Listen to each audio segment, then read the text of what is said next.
बिस्मिल्लाहिर्रहमानिर्रहीम। अस्सलाम वालेकुम नाज़रीन, इरफान हाशमी आपको शो में खुश आमदीद कहता हूँ। आज 11 जून और दिन है हफ्ते का। व्यूअर्स, आपको बताते चलें, पाकिस्तान के अंदर NRO2 देने की तैयारी मुकम्मल कर ली गई है।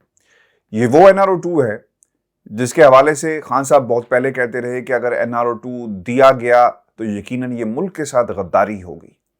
इस दफ़ा किरदार सामने नहीं आ रहे, लेकिन पूरी कौम जानती है कि किन ताकतों की तरफ से पाकिस्तान के सियासतदानों को NRO2 दिया जा रहा है और NRO क्यों दिया जाता है।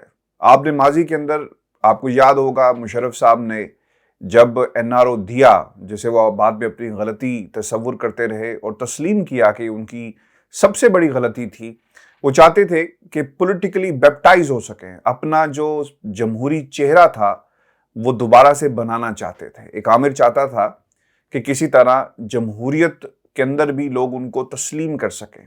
ये एक रियलिटी है, कोई इसे माने या ना माने। और उन्होंने फिर एक अपनी पार्टी भी बनाई, लेकिन जो कुछ हुआ वो पूरी कौम के सामने है। NRO जब दे दिया जाता है किसी भी सियासतदान को, इसका बुनियादी मकसद ये होता है कि आपके पिछले गुनाह माफ और आज से बाद जो है हम आपके साथ डील करेंगे।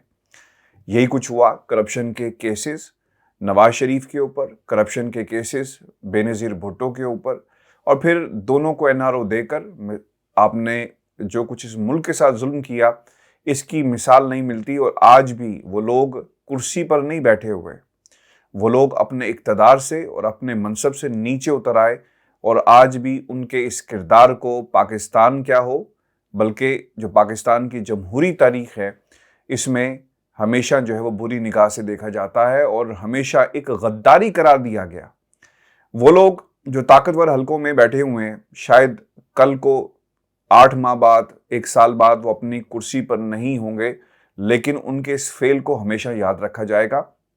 और आज जब हम ये कहते हैं ना कि ताकतवर हलकों ने ये किया, तो उस वक्त फिर ताकतवर हलकों का नाम नहीं लिया जाएगा, बल्कि कहा जाएगा कि किसने पाकिस्तान के साथ गद्दारी की। और ये सिचुएशन इसलिए भी बुरी थी पाकिस्तान के सियासी हालात के लिए, क्योंकि जब एहतसाब नहीं होगा कुछ ख़ानदानों का, तो फिर आप क्या तसव्वुर करेंगे कि आम आदमी को इंसाफ इस मुल्क के अंदर मिलेगा। जब एहतसाब नहीं होगा करप्शन का, तो फिर बजट जो है वो ऐसे ही आएंगे, और फिर कॉम्प्रोमाइज्ड हुकूमतें होंगी जिनसे जो मर्जी आप चाहें फैसले करवा लें। और एक ऐसी मेकशिफ्ट अरेंजमेंट जिसका हालात हमने पिछले कुछ अरसे में देख लिए कि लोगों को बुलाया गया, बिठाकर बजट तैयार करें, इनकी जान छुड़वा दें IMF से, इस किस्म के काम किए जा रहे हैं। मनी लॉन्ड्रिंग केस पाकिस्तान के अंदर पहले भी चले, अब भी चल रहे हैं। अयान अली के केसेस का क्या हुआ कौम जानती है, लेकिन नताइज क्या निकले अदालतों में, ये भी कौम जानती है।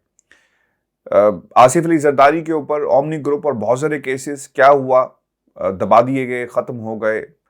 हुदैबिया पेपर मिल जो केस था, क्या हुआ, वक्त के ऊपर आपने अपनी दरख्वास्त ही, अपील ही जमा नहीं करवाई, तो फिर वो टेक्निकल ग्राउंड के ऊपर ख़त्म करवा दिया गया। Money laundering case NRO2। आज शहबाज शरीफ साहब अदालत में पेश हुए और मामला ये था कि शहबाज शरीफ और हमजा की दरख्वास्त जो है उन्होंने ज़मानत की दी, और उसके ऊपर अब फैसला महफूज कर लिया गया। मैं अदालत की कार्रवाई आपके सामने रखता हूँ, और फिर सलमान शहबाज बरतानिया में किस किस्म की ज़िंदगी गुजार रहे हैं, इस पर तफसील से बात करेंगे। शहबाज शरीफ वज़ीर आला पंजाब, हमजा शहबाज, दीगर मुल्ज़मान के खिलाफ मनी लॉन्ड्रिंग केस में ज़मानत की दरख्वास्त पर फैसला महफूज कर लिया गया। और मनी लॉन्ड्रिंग केस की समाअत पर स्पेशल कोर्ट सेंट्रल में इसकी समाअत होती है। दौरान समाअत 3 मुल्ज़मों जो मुल्ज़मान थे, इनकी मफरूरी की, यानी ये मफरूर थे, इसकी रिपोर्ट पेश की गई, जिसमें FIA मफरूर, मैंने मफरूरी लफ्ज़ इस्तेमाल किया, मफरूर 3 मुल्ज़मान की रिपोर्ट अदालत में पेश की गई। और FIA के वकील फारूक बाजवा ने बताया कि तीनों मुल्ज़मान दिए गए पते पर मौजूद नहीं हैं। अच्छा, अब इंटरेस्टिंग फैक्ट ये है कि पूरी दुनिया जानती है, जज साहब भी जो है वो जानते हैं कि सलमान शहबाज साहब कहाँ पर मौजूद थे। वो तुर्की में वक्त के वज़ीर आज़म के साथ बैठे हुए थे। अदालत ने ये सवाल क्यों नहीं किया? देखिए, कानून के अंदर जब आप रिमार्क्स देते हैं ना कि हम वक्त के वज़ीर आज़म को बुला लेंगे, और आपको याद होगा चीफ जस्टिस सुमरता बंदयाल के रिमार्क्स क्या रहे, और फिर जस्टिस काजी फायज ईसा के रिमार्क्स क्या रहे कि पूरा इस्लामाबाद जो है वो एक छावनी का मंजर पेश कर रहा है, इतनी रुकावटें, और फिर वो चलते हुए आगे और उन्होंने सुमोटो भी लिया वगैरह वगैरह। ये बहुत सारी चीज़ें जजेस को जो सूट करता है ना, फिर वो रिमार्क्स भी देते हैं। अब ये जो जज साहब हैं ये पूछ सकते थे शहबाज शरीफ से कि मैंने आपकी एक तस्वीर देखी सोशल मीडिया के ऊपर, मैंने आपके बारे में जो खबरें चल रही थी वो भी देखी कि सलमान शहबाज जो एक मफरूर मुलजिम है वो आपके साथ उस दौरे में मौजूद था, लेकिन पाकिस्तान की अदालतें, पाकिस्तान के ये जज कभी ये पूछेंगे नहीं कि जिस रिपोर्ट का जिक्र अदालत में किया गया और जो रिपोर्ट जमा करवाई गई कि जिस पते पर जो पते का अंदराज किया गया है, जिस एड्रेस को रिकॉर्ड का हिस्सा बनाया गया है, उस पर वो मौजूद नहीं थे, लेकिन प्रोसिक्यूशन ये कह सकती थी कि वो मुलजिम वो वक्त के वज़ीर आज़म के साथ थे और तुर्की के दौरे के ऊपर थे। अब याद रखिएगा कि एक मफरूर मुलजिम को कोई शख्स अगर छुपाता है या फैसिलिटेट करता है तो वो भी उतना ही जुर्म का मुर्तकिब होगा, शामिल होगा, लेकिन अदालत के अंदर ये सवाल नहीं उठाया गया। अच्छा, शहबाज शरीफ साहब को बोलने का बहुत शौक है और वो बोलते बहुत हैं, और अदालत के सामने भी उन्होंने अपनी वकालत जो है वो खुद करना ज़रूरी समझा, और फिर वो कहा कि मैं रोस्टम पर आना चाहता हूँ, रोस्टम पर आ गए।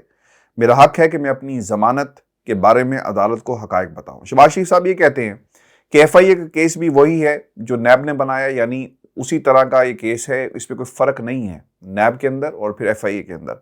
मेरे खिलाफ आशियाना, हाउसिंग और रमज़ान शुगर मिल के केस बनाएंगे। जज साहब ने शहबाज शरीफ से इस्तफसार किया कि इन मुल्ज़िम में आपका कोई शेयर नहीं है, इन मिल्स में आपका कोई शेयर नहीं है, जिस पर शहबाज शरीफ ने कहा कि मेरा कोई शेयर नहीं है, मैं शुगर मिल का डायरेक्टर हूँ, ना मालिक हूँ, ना ही शेयर होल्डर हूँ। तो जनाब ये वो कहानी है, ये वो NRO 2 है जो जज ने सवाल पूछ लिया। जज अपने फैसले में लिखेगा कि क्योंकि वक्त के वज़ीर आज़म का ना ही इन मिल से कोई ताल्लुक है, इन केसेस से कोई ताल्लुक है, ना डायरेक्टर है, ना CEO हैं, ना ही इनको जानते हैं, जिस बारे में इससे पहले भी वो कहते रहे कि आप हमजा से पूछें, आप सलमान से पूछें, आप उन 3 लोगों से पूछें जो मुल्क से बाहर हमने भगा दिए, और आज तुर्की का दौरा होगा, हमारे साथ तो बैठे होंगे, लेकिन इस अदालत के सामने हम ये नहीं बताएंगे कि जनाब हमारा उनसे ताल्लुक क्या है और हम क्या करते रहे।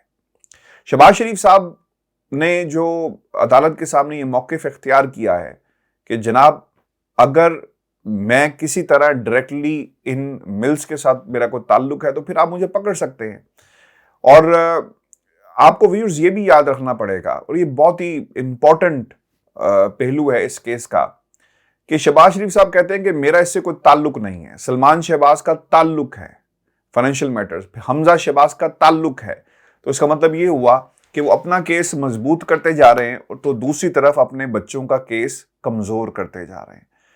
और यही बुनियादी वजह है कि Salman Shahbaz the house of power right now rest with the Sharif family, और उन्होंने दुनिया को ये पैगाम दिया अपने इस दौरे से कि हम हैं ताकत का असल सरचश्मा, और हम इसी तरह हमारा ख़ानदान जो है वो अदालतों से अपनी मर्ज़ी के फ़ैसले भी करवाएगा, और कौम देखती रहे कि कोई शख्स जो हमारे मुखालफीन अगर हमारा कुछ बिगाड़ सकते हैं तो बिगाड़ ले।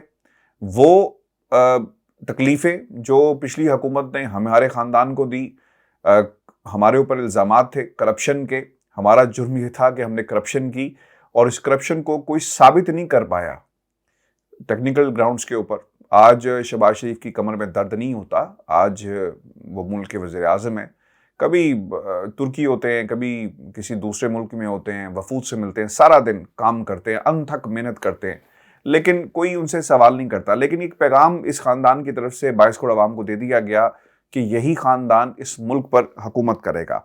फिर वो ये भी कहते हैं कि मेरे खिलाफ सुप्रीम कोर्ट गया नैब, इस वक्त के चीफ जस्टिस से मेरी जमानत मनसूखी की दरख्वास्त में कहा कि करप्शन के सबूत किधर हैं, नैब वहाँ से भी दुम दबाकर भाग गया। نیب کے حکومت خانے میں تھا, وہاں سے جیل گیا تو ایف آئی اے والے نے 2 بار میرے پاس آئے. ایف آئی اے سے کہا کہ میں آپ کے وکیل سے مشورے کیے بغیر جواب نہیں دے سکتا. میں نے زبانی ایف آئی اے کو تمام حقائق بتا دیے تھے. میرے کیسز کا میرٹ پر فیصلہ ہوا اور میں باہر آیا. پھر یہ بھی کہا گیا کہ عزت ہی انسان کا اثاثہ ہوتا ہے. میرے خلاف انتہائی سنگین الزام لگائے گئے. میں نے درجنوں پیشیاں بھگتی. ایف آئی اے کی سرزنش ہوئی کہ چالان کیوں پیش نہیں کیا جا رہا. مجھے لگتا ہے کہ ایف آئی اے گرفتاری کا راستہ نکال رہا تھا اور اس سے چلان میں تاخیر کی گئی. انہیں اپنا خاندان کو سبسڈی دینے کا اختیار تھا, لیکن انہوں نے ملک کے کئی 100 ارب بچائے. کیا وہ مشتاق چینی والے کے ساتھ ڈیل کریں گے؟ سارا کیس جھوٹ کا پلندہ ہے. لاہور کی خصوصی عدالت نے اس کے اوپر فیصلہ محفوظ کر لیا ہے. پاکستان کی ایک جماعت ہے تحریک انصاف, اور وہ متعدد دفعہ خان صاحب یہ اپنی جو سٹیٹمنٹس تھی اس میں یہ بات قوم کے سامنے رکھ چکے ہیں کہ مجھے متعدد دفعہ کہا گیا کہ چھوڑے کرپشن کو, کیوں آپ ان کے پیچھے پڑے ہوئے ہیں. اور یہ لوگ کون ہیں جو کہتے ہیں؟ دیکھیں, جب آپ نے کسی کو ریلیف دینا ہو نا تو پھر اس کی گراؤنڈ سیٹ کی جاتی ہے, اور گراؤنڈ اس وقت سیٹ کی گئی, اور گراؤنڈ یہ تھی کہ اس خاندان کو جانے دیں اور آپ ملک کی ترقی کی طرف توجہ دیں. دیکھیں, کوئی بھی احتساب جن لوگوں نے ملک کو لوٹا ہو, جب تک وہ اپنے منطقی انجام تک نہیں پہنچیں گے ملک ترقی نہیں کر سکتا. اور یہی بنیادی وجہ بنی کہ اس خاندان کے کیسز منطقی انجام تک نہیں پہنچ سکے. وہ لوگ جو سمجھتے ہیں کہ پاکستان میں عدالتوں کو انڈر پریشر نہیں کیا جا سکتا, تو یہ شاید ان کی خام خیالی ہے. ہم نے اپنی آنکھوں سے بہت سارے ایسے لوگوں کو دیکھا جو عدالتوں کے بیک ڈور راستوں سے نکلتے ہوئے ہمیں نظر آئے لاہور ہائی کورٹ کے اندر. اور یہ بات میں آپ کے سامنے 2008 کی 7 کی رکھ رہا ہوں. جب وہ عدالتوں کے اندر جاتے, چیمبرز کے اندر, اور باہر آتے تو وہ اپنی مرضی کے فیصلے کروا دیتے تھے. اور یہ ایک دفعہ نہیں ہوا, متعدد دفعہ ہوا ہے. اور یہ وقت ہے مشرف صاحب کا, اور آپ باقی سمجھدار ہیں کہ کون فیصلے تبدیل کرواتے ہیں. پاکستان کی عوام ان طاقتور حلقوں سے یہ سوال کر رہی ہے کہ کیا ہمارے نصیب میں ایسے خاندانوں کو لکھ دیا گیا ہے؟ جی بالکل لکھ دیا گیا ہے, اور یہ اس وقت تک رہیں گے جب تک بعض لوگوں کے مقاصد جو ہیں وہ پورے نہیں ہو جاتے ہیں. ویورز, آپ کو بھی بتاتے چلیں, اب یہ کیس چلے گا, اور جو سلمان شہباز صاحب ہیں, چلے گا نہیں بلکہ رک جائے گا. سلمان شہباز صاحب برطانیہ میں مزے کی ایک زندگی گزار رہے ہیں. ان کی فیملی قطر میں بھی ہے, یہاں پر بھی موجود ہیں, اور اکثر وہ ایجر روڈ پر پائے جاتے ہیں, اور جب ان سے رابطہ کیا جائے تو وہ خاموش رہتے ہیں. اور یہی زندگی, یہی خاندان ہے, یہی ان کا ملک ہے. صرف پاکستان صرف ویکیشنز اور ایک ایسے ملک کے اندر صرف اور صرف اپنے اقتدار کو بچانے کے لیے یہ پاکستان کے طاقتور حلقوں سے جو ہے وہ ہمیشہ ڈیل کرتے رہے. ڈیل کا نتیجہ تھی امپورٹڈ حکومت پلس ڈیل, اور جس طرح یہ حکومت یہاں پر آئی, کیونکہ ان کے مفادات پاکستان کے ساتھ نہیں بلکہ باہر کی دنیا کے ساتھ جڑے ہوئے ہیں, اور وقت انہیں آہستہ آہستہ جو ہے ویورز ایکسپوز کر رہا ہے. آج 9 لوگوں کو پاکستان تحریک انصاف کے شامل تفتیش ہونے کے لیے کہا گیا ہے توڑ پھوڑ کے کیس کے اندر. یہ بھی ایک وقت کا بڑا عجیب سا مذاق ہے کہ وہ لوگ جنہیں عوام منتخب کرتی ہے اپنی بھلائی کے لیے, اپنے کاموں کے لیے, دوسری حکومت ان کے خلاف کیسز جو ہے وہ شروع کر دیتی ہے. اس کی ایک بنیادی وجہ ان لوگوں کو انگیج کرنا ہے, اور تاکہ اپنی ضمانتوں کے پیچھے رہیں, اپنے آپ کو بچانے کے پیچھے رہیں, اور جو ایک راستہ روکنے کی جو بات ہے ان کی, اس سے اتنے پیچھے رکھا جا سکے. چوری شجاعت کے دونوں بیٹوں کی ملاقات ہوئی ہے, حمزہ شہباز سے اور شہباز شریف سے, اور انہوں نے یقین دلایا کہ وہ اسپیکر کے خلاف جو تحریک دم اعتماد کی تحریک ہے اس کو بھرپور طریقے سے کامیاب بنائیں گے. تو آپ اندازہ کر سکتے ہیں کہ خاندان کے جو اختلافات ہیں وہ کس حد تک جا چکے ہیں, اور یہ بھی پاکستان کی عوام دیکھے گی کہ خاندان ایک حکومت کے ساتھ ہے اور ایک اپوزیشن کے ساتھ ہے, اور کس طرح اپنے ووٹ کو استعمال کرے گا پاکستان کی عوام کے خلاف. ویورز, یہ آج کا ہمارا شو تھا. اپنے کمنٹس بھیجیے گا, چینل کو ضرور سبسکرائب کیجیے گا. اجازت دیجیے, اللہ نے کے بعد.